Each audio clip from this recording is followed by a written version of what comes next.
एक जोड़ा अभी अभी जागा था और उन्होंने डर के मारे देखा कि नीचे एक बेघर आदमी जमीन पर पड़ी ईंटों के साथ अजीब तरीके से मिल गया है। बचाव दल के पास कोई उपाय नहीं था और वे बेघर आदमी को जबरदस्ती खींचकर बाहर निकालने की योजना बना रहे थे। हालांकि उसका निचला हिस्सा पूरी तरह से जमीन के साथ मिल चुका था। किसी भी तरह की खींचतान बेकार साबित हो रही थी। अंततः सभी लोग बेबस होकर देखते रहे कि कैसे वह बेघर आदमी धीरे धीरे सड़क के साथ एक हो गया। यह दृश्य देखकर जोड़ा अपनी आंखों पर विश्वास नहीं कर पा रहा था। इतना ही नहीं, जब उन्होंने समाचार देखा तो उन्हें पता चला कि आज का यह अजीब दृश्य कोई अकेला मामला नहीं था। दुनिया भर में इसी तरह की घटनाएं लगातार हो रही थी। इस समय समाचार में इस घटना के पीछे का कारण भी बताया गया। दरअसल पृथ्वी पर एक अज्ञात वायरस का संक्रमण फैल गया था। प्रारंभिक अवस्था में शरीर पर कुछ छोटे मांस के दाने उगाते थे और समय के साथ संक्रमित व्यक्ति की त्वचा संपर्क में आने वाली वस्तु के साथ समरस हो जाती थी। अंततः दोनों अनियंत्रित रूप से एक हो जाते थे। यहाँ तक कि कई पर्वतारोही भी अनजाने में पत्थर के आदमी बन गए थे। ये देखकर निक के रोंगटे खड़े हो गए और वह तुरंत बाथरूम में जाकर अपने शरीर पर ऐसे किसी दाने की जांच करने लगा।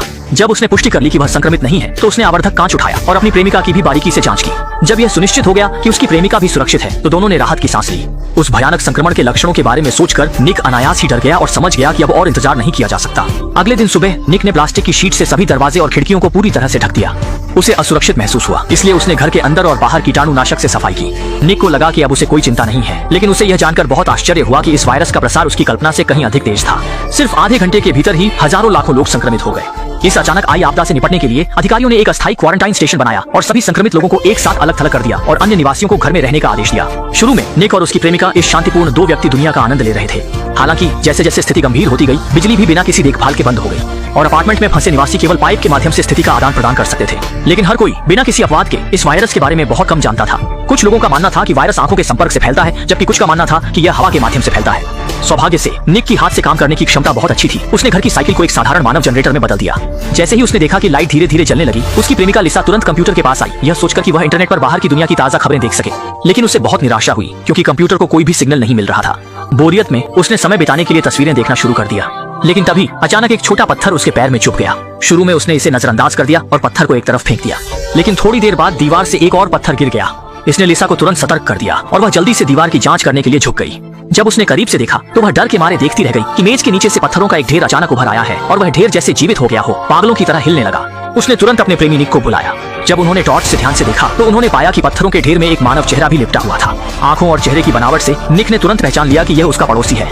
असल में बगल वाला पड़ोसी एक घिनौना विकृत व्यक्ति था जो अक्सर दीवार से चिपककर निक और उसकी प्रेमिका की निजी गतिविधियां चुपचाप सुनता रहता था। इसलिए वायरस से संक्रमित होने के बाद वह दीवार के साथ मिल गया और इस भूतिया रूप में बदल गया। दूसरे को खुद से संक्रमित होने से बचाने के लिए लिसा ने बिना कोई सवाल किए लोहे की पाइप उठाई और पत्थर के आदमी पर जोर से मार दिया। अंत में हालांकि उन्होंने पत्थर के आदमी को सफलतापूर्वक हटा दिया, लेकिन निक को कई पत्थरों के टुकड़ों से चोट लग गई। अपने प्रेमी को पत्थर का आदमी बनने से बचाने के लिए लिसा ने चिमटी उठाई और निक के शरीर में धंसे सभी पत्थरों के टुकड़ों को एक एक करके निकाल दिया। इस प्रक्रिया के दौरान निक दर्द से बेहोश हो गया। लेकिन अच्छी बात यह रही कि निक को वायरस का संक्रमण नहीं हुआ। कुछ समय के इलाज के बाद निक धीरे धीरे ठीक हो गया। जब लिसा ने देखा कि उसके बॉयफ्रेंड को कोई खतरा नहीं है तो उसका दिल शांत हो गया। इसके बाद उसने जनरेटर चालू किया ताकि टीवी के माध्यम से बाहरी दुनिया की स्थिति देख सके। लेकिन जो दृश्य उसने देखा उसने दोनों को दुखी कर दिया। उन्होंने देखा कि अधिकारियों द्वारा स्थापित क्वारंटाइन सेंटर अब पूरी तरह से बर्बाद हो चुका है और स्वास्थ्य कर्मी और संक्रमित लोग वे सब जमीन के साथ एक हो चुके थे। लेकिन इससे पहले कि दोनों कुछ समझ पाते, खिड़की से एक अजीब सी आवाज आई। संदेह के साथ लिसा धीरे धीरे खिड़की के पास गई और जब उसने आवाज की दिशा में देखा तो दोनों ने डर के मारे देखा कि एक आवारा कुत्ता उनके घर की खिड़की के साथ मिल गया है। लेकिन खिड़की के बाहर का दृश्य और भी अविश्वसनीय था। उन्होंने देखा कि अनगिनत जानवर और पौधे अपार्टमेंट की दीवारों से अजीब तरह से चिपके हुए हैं। इस दृश्य को देखकर दोनों को तुरंत एहसास हुआ कि वायरस फैल चुका है। दरअसल दूर भविष्य में दुनिया भर में एक अज्ञात वायरस फैल गया था जिसके संक्रमित लोग अंततः संपर्क में आने वाली वस्तुओं के साथ मिल जाते थे और वह आवारा कुत्ता लकड़ी के साथ एक हो गया था। जब लिसा डर के मारे कुछ नहीं कर पा रही थी तो उसके पीछे की लकड़ी मानो जीवित हो गई और धीरे धीरे उसकी ओर बढ़ने लगी। सौभाग्य से दोनों ने तेजी से प्रतिक्रिया की और समय पर कमरे से बाहर निकल गए। चारों ओर की डरावनी आवाजें सुनकर दोनों डर के मारे पास के स्टोर रूम में छिप गए। लेकिन इससे पहले कि वे राहत की सांस ले पाते, उन्होंने देखा कि स्टोर रूम तेजी से सिकुड़ रहा है। जल्द ही दोनों इतनी बुरी तरह से दब गए कि सांस नहीं ले पा रहे थे। जब उनकी चेतना धुंधली होने वाली थी तो स्टोर रूम का दरवाजा धीरे धीरे खुल गया और चारों ओर अजीब आवाजें आ रही थी। निक को समझने का समय नहीं मिला कि क्या हो रहा है। लिसा ने डर के मारे देखा कि दीवार पर एक आंख है। दरअसल पड़ोसी मरा नहीं था बल्कि दीवार के साथ मिल गया था। निक ने यह देखा तो उसने तेजी से किचन का चाकू उठाया और वार कर दिया। फिर उसने स्टोर रूम का दरवाजा मजबूती से बंद कर दिया। इस समय बाहर की लिसा ने देखा कि खिड़की पर लकड़ी का टुकड़ा रहस्यमय तरीके से गायब हो गया है। अब दोनों को समझ नहीं आ रहा था कि क्या करें। और भी बुरा यह हुआ कि लिसा ने अचानक देखा कि उसके शरीर पर छोटे छोटे मांस के टुकड़े उगने लगे हैं और उसकी त्वचा भी खुरदरी हो गई है। यह स्पष्ट रूप से संक्रमण के शुरुआती लक्षण थे। अपनी पीड़ित गर्लफ्रेंड को देखकर निक को समझ नहीं आ रहा था कि उसे कैसे बचाया जाए। असहाय होकर उसने अपनी गर्लफ्रेंड के शरीर से छोटे मांस के टुकड़े काट दिए, लेकिन इससे वायरस का प्रसार नहीं रुका। जब निक गहरे निराशा में डूबा हुआ था तो बाथरूम के टॉयलेट से आवाज आई। दरअसल ऊपर के फ्लैट का निवासी टॉयलेट के साथ मिल गया था। उसने निक को सलाह दी कि वह अब और जिद न करे।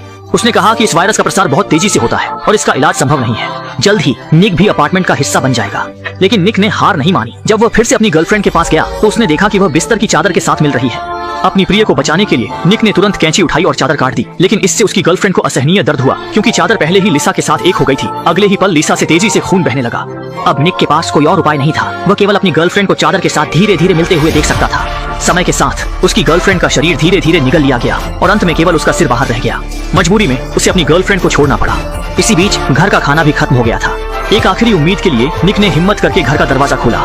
लेकिन इस समय गलियारा पूरी तरह से बदल चुका था। चारों ओर अजीबोगरीब आकृति वाली लंबी लंबी चीजें थीं, जैसे किसी प्राचीन जीव की आंतें हों। इतना डरा दिया कि वह बिल्कुल स्तब्ध रह गया। जब वह नहीं जानता था कि कहां जाए, उसने देखा कि जमीन से एक चेहरा उभर रहा है और वह चेहरा उसकी प्रेमिका का था। स्पष्ट है कि वह अब अज्ञात वायरस से संक्रमित हो चुका था और जमीन के साथ एक हो गया था। दूसरे को खुद से संक्रमित होने से बचाने के लिए उसने मजबूरी में दर्द के साथ अपने प्रियजन की बलि दे दी।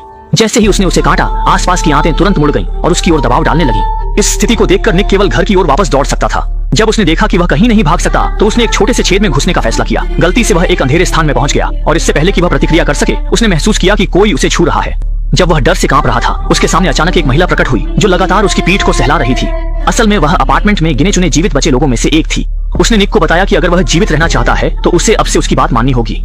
महिला ने कहा कि वे अपार्टमेंट की पाचन प्रणाली में हैं, क्योंकि अब पूरी इमारत जीवित हो चुकी है। अब बाहर निकलने का एकमात्र तरीका है कि पाचन प्रणाली को उत्तेजित किया जाए ताकि अपार्टमेंट उन्हें बाहर निकाल दे। यह महसूस करते हुए कि अब कोई रास्ता नहीं बचा है, निक को भी मजबूरन महिला की नकल करते हुए पाचन तंत्र को उत्तेजित करना पड़ा। आखिरकार मेहनत रंग लाई। दोनों के लगातार कोशिश करने के साथ ही नीचे जल्दी ही एक रोशनी वाली जगह उभर आई। आखिरकार दोनों बिना किसी खतरे के अपार्टमेंट से निकलकर सफलतापूर्वक बाहर की दुनिया में पहुंच गए। लेकिन सामने का दृश्य उन्हें खुश नहीं कर सका। उन्होंने देखा कि उनकी महंगी खरीदी गई अपार्टमेंट वायरस के प्रकोप के बाद एक विकृत जीवन के मांस के टुकड़े में बदल गई थी और अब बाहर की दुनिया एक प्रलय के दृश्य की तरह थी। चारों ओर अज्ञात धुंध से ढकी हुई थी और हवा में लगातार अज्ञात वस्तुएं गिर रही थीं। जब दोनों नहीं जानते थे कि क्या करें, तो पास में एक ड्रोन धीरे धीरे उड़ता हुआ आया और ऊपर से एक प्रसारण चल रहा था जो बचे लोगों को उसके पीछे चलने के लिए कह रहा था, यह कहते हुए कि वह उन्हें सुरक्षित स्थान पर ले जाएगा। लेकिन इस समय निक ने ड्रोन के पीछे जाने और आश्रय में जाने का विचार छोड़ दिया और अपार्टमेंट के पास वापस लौटकर खुद को छोड़ दिया। उसने सोचा कि अगर वह लड़ नहीं सकता तो बेहतर होगा कि जल्दी से शामिल हो जाए। कुछ ही समय में अपार्टमेंट ने उसे पूरी तरह निगल लिया और जैसे ही वह अपार्टमेंट के साथ मिल गया, पृथ्वी पर सभी चीजें बदल गईं। पहाड़, नदियां सब एक हो गए और फिल्म का अंत हो गया।